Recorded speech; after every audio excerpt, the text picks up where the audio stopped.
Listen up. This just in. All the gossip. The Rumor Report. Gossip. With Angela Yee. It's the Rumor Report. The Breakfast Club. Well, Bill Maher is upset about the NFL's decision to play Lift Every Voice and Sing, which is the Black national anthem. He doesn't like that Alicia Keys actually performed that song ahead of the Star Spangled Banner at the opening game between the Dallas Cowboys and the Buccaneers last Thursday. Who cares what Bill Maher don't like? Now, here is his thinking.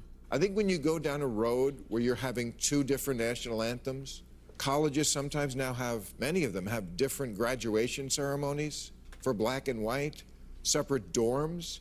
This is what I mean, segregation. You've inverted the idea. We're going back to that under a different name.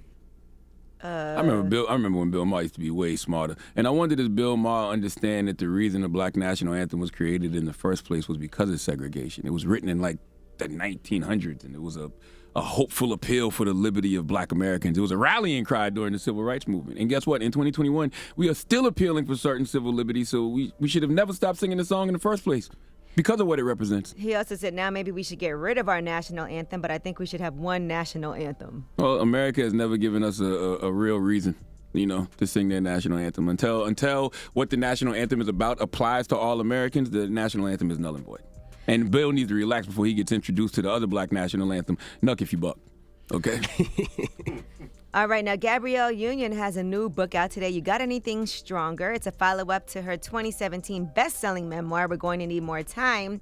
And she released an excerpt yesterday, and she talks about her journey with surrogacy. She said, I have been through an adenomyosis diagnosis and more miscarriages than I could confidently count. I wanted the experience of being pregnant to watch my body expand and shift to accommodate this miracle inside me. I also wanted the experience of being publicly pregnant. I would shake off the distrust society has for women who, for whatever reason, by choice or by nature, do not have babies. I had paid the cost of that for years, and I wanted something for it. And she said the experience of Dwayne having a baby so easily while I was unable to left my soul not just broken into pieces, but shattered into fine dust scattering in the wind. So she said at the top of the surrogate food chain were married white American women who have their own kids. The belief is that if they are married, they have a built-in support system, and if they have more than one child, there's proof they can do the job. On the message boards, people can be anonymous, so they rank surrogates by race. I got the sense a lot of white families to be more comfortable with brown people as surrogates, Latina and South Asian who were often classified as breeders. Now, I am Black, and I'm used to hearing how people speak of women of color, but this was some Handmaid's Tale-ish. So she talks about the early stages of that process and answering different questions about prerequisites and so on and so forth. And then she said when she met the prospective surrogate, Natalie, she said the door opened like a blind date. You look everywhere at once knowing you are being looked at too. The first thing I noticed was a nose ring. Oh, I thought she's a cool-ass white girl. So then she talked about how the first ultrasound went and after Natalie became pregnant and so on and so forth. And she said she was emotional after remembering how many miscarriages she had endured before that moment. And she said, I say the following with the caveat that I am steadfast in being pro-choice. I was on a fertility journey at 44. The smallest cell was weighted with the expectation of life. And she goes on to talk about, miscarrying in the first trimester and so on. And, sounds like a good read, though. Absolutely. And that book is out today. I actually just recently did a Facebook audio room, and it was about motherhood and people's different experiences with being pregnant, trying to be pregnant, adopting. And so I know a lot of women have different stories that they go through. So. I never thought about that. When you pick a surrogate, do you pick a surrogate that you feel looks like you? Does it even matter? I never thought about it until you just mentioned that. Mm-hmm. All right, now Nick Cannon, a lot of people were confused about his outfit at the VMAs. And so now he has addressed some social media gossip, and apparently he is going as his alter ego. He said, why would I go to the VMAs like this? I heard this some corny new rapper named Murder Count Harlem. I see no resemblance, respectfully. And so apparently this is his new alter ego. So Nick has an alter ego? He said, usually I don't address this social media gossip, but after my name was trending worldwide again for something I didn't do, I have to say, y'all tripping on this. I have a brand new talk show coming out September 27th. Why would I go to the VMAs like this? So his alter ego is a whack rapper? He's saying that's not him. I didn't think that was him either. People were like, Nick Cannon, but he's saying, why would he go out like that? I did not think that was Nick Cannon.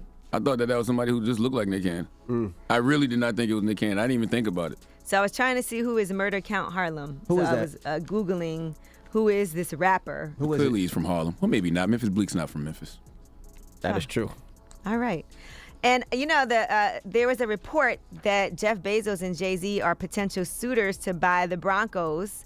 And according to the reports, the expected purchase price will be $4 billion for anybody who decides to do that. And I also am seeing that franchise values are going to skyrocket because of legalized gambling. And so it could be a great investment. But now there's reports saying that JayZ is not in the running to buy the Broncos. How does that work? You're a huge Cowboy fan, but you buy the Broncos. So An investment? It's business. Yeah. But you got to root for your Broncos because you want them to win. It's just business. It's business. It's business, never personal. You can still love your Cowboys personally, but But you want your Broncos own to the win. Broncos. It's business. Yeah. If it's a great investment and your Cowboys aren't for sale, well, then, it might make sense. But they're saying this team is expected to be up for sale next year.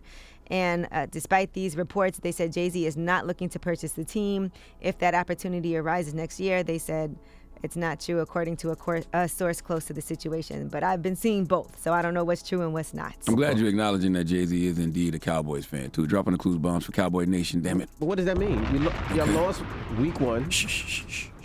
So did you. And your team's still... You're a your team's Giant still- fan. And your team's still trash. And you're a Jets fan, and didn't they both lose? I'm a Giants fan. I don't know what happened with the Jets over the weekend. Yeah, but let the Jets go 7-1, and the Giants be 0-7. I'm still a Giants fan. And you'll be right regardless. there. No, but I'm a New Yorker at the end of the day. He already told us that So is JayZ. Mm-hmm. But you know who JayZ roots for? The mighty, mighty Dallas Cowboys. We all have faults. Shut up. All right, well, that is your rumor report. All right. Now who you giving your donkey to, man? Oh, man, a 52-year-old Maryland man named Thomas Steeman. And just know Steeman rhymes with semen for a reason. We'll talk about it for after the hour. Don't you look at me with one eye open. All right. You're not CBS, sir. Okay. Donkey of the day is up next. It's the Breakfast Club. Good morning.